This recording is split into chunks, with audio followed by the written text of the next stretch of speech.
नमस्कार, स्वागत है आप सभी का इंडिया डायरेक्ट न्यूज पर। मैं हूं आपके साथ मानसी त्यागी। रुक करते हैं इस वक्त की बड़ी खबर पर। 4 दिसंबर 2023 को इंदिरापुरम पर छिजारसी अंडरपास के वाई ग्रीन वेल्ट में एक अज्ञात शव मिलने की सूचना प्राप्त हुई थी, जिस पर इंदिरापुरम पुलिस द्वारा तत्काल कार्रवाई करते हुए मौके पर पहुंचकर शव को कब्जे में लेकर शिनाख्त का प्रयास किया गया।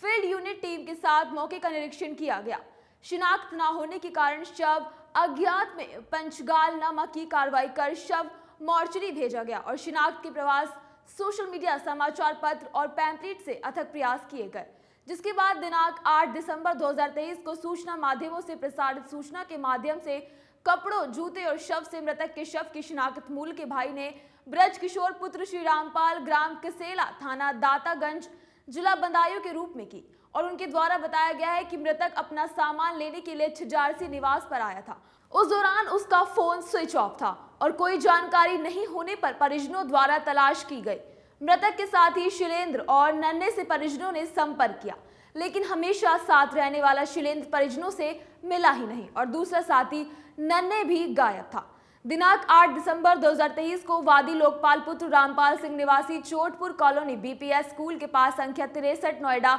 कमिश्नरेट गौतम बुद्ध नगर की ग्राम तहरीर के आधार पर थाना इंदिरापुरम और सुसंगत धाराओं में अभियोग पंजीकृत कराया गया। दिनांक 9 दिसंबर 2023 को थाना इंदिरापुरम पुलिस द्वारा मुखबिर की सूचना पर घटना कारित करने वाले 2 अभियुक्त और एक शिलेंद्र वाल्मीकि पुत्र रामगिरीश निवासी ग्राम नौशारा, थाना मिर्जापुर, जनपद शाहजहानपुर, हाल निवासी गुप्ता जी का मकान निकट सफेद मंदिर, छिजारसी कॉलोनी, सेक्टर 63 नोएडा। तो वहीं दूसरा नन्हे वाल्मीकि पुत्र राम सहाय निवासी यूजरपुर, थाना कंपिल, जनपद फर्रुखाबाद, हाल निवासी गुमाजी का मकान निकट सफेद मंदिर, छिजारसी कॉलोनी, सेक्टर 63 नोएडा को छिजारसी कट के पास से गिरफ्तार किया गया और अभियुक्तगण से पूछताछ में खुले घटनाक्रम के अनुसार प्रकाश में आई अभियुक्ता पुष्या पत्नी स्वर्गीय ब्रज किशोर पूड़ी, ऋषिपाल निवासी ग्राम बसेला, थाना दातागंज, जिला बदायूं का थाना इंदिरापुरम के पास से गिरफ्तार किया गया, जिसके कब्जे से घटना में प्रयुक्त एक चाकू और एक ईंट बरामद हुई। अभियुक्त गणों उपरोक्त को गिरफ्तार कर आवश्यक वैधानिक कार्रवाई की जा रही है। तो वहीं आपको बता दें कि पूछताछ का विवरण कुछ इस प्रकार है। अभियुक्त गण शिलेंद्र और नन्हे से पूछताछ में ज्ञात हुआ है कि शिलेंद्र अविवाहित है और मूलक ब्रज किशोर के बगल कमरे में किराए पर रहता था। आर्थिक तंगी के ब्रज किशोर को शिलेंद्र ने पैसे उधार दिए और लेन देन पर एक विवाद हो गया। साथ ही साथ रहते रहते अभियुक्त शिलेंद्र के मृतक की पत्नी पुष्पा से अवैध संबंध बन गए। मृतक अपनी पत्नी को लेकर गांव चला गया तो मृतक की पत्नी अभियुक्त शिलेंद्र की फोन पर वार्ता होती रहती थी। शिलेंद्र ने मृतक की पत्नी को गांव जाकर कपड़े और सब खरीद कर दिए। मृतक को यह अच्छा नहीं लगता था, तो वहीं मूलक छिजारसी में रखे सामान को वापस लेने आया था। तभी मृतक की पत्नी पुष्पा और शिलेंद्र ने षड्यंत्र कर मृतक की हत्या की साजिश रची और अभियुक्त शिलेंद्र ने अपने फुफेरे भाई नन्हे को भी इसमें शामिल होने के लिए राजी कर लिया था। मृतक की पत्नी ने 500 रुपए उस दिन अभियुक्त फोन पे से 500 रुपए भेजे, जो शराब पिलाने के लिए थे। अभियुक्त शिलेंद्र और उसके फुफेरे भाई नन्हे ने मृतक ब्रज किशोर छिजारसी अंडरपास के पास शराब पिलाई और घुसने में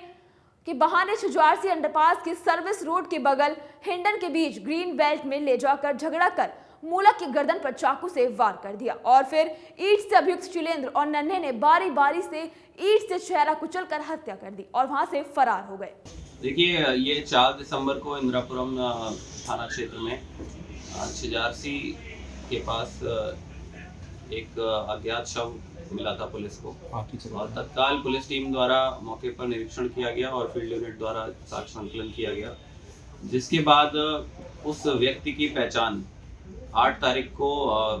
जो छिजारसी थाना सेक्टर 63 नोएडा वहाँ का रहने वाला वो व्यक्ति था, उसकी पहचान ब्रज किशोर के रूप में हुई। फिर उक्त व्यक्ति की कॉल डिटेल और लोकेशन इत्यादि और आसपास के लोगों से पूछताछ में ये निकल कर आया कि उसके 2 साथी जो वहाँ पर किराए पर रहते थे, वे दोनों भी कई दिनों से वे दोनों भी गायब थे और फिर पुलिस की जांच के क्रम में उन दोनों व्यक्तियों जो शिलेंद्र, क्रमशः जिनका नाम शिलेंद्र और नन्हे है,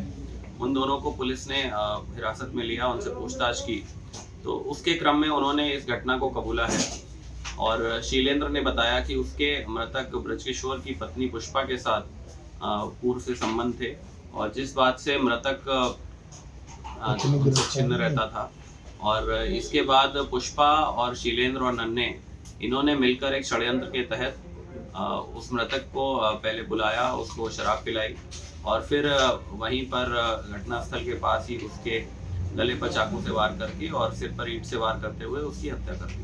तमाम ऐसी बड़ी खबरों से जुड़ने के लिए देखते रहिए इंडिया डायरेक्ट न्यूज।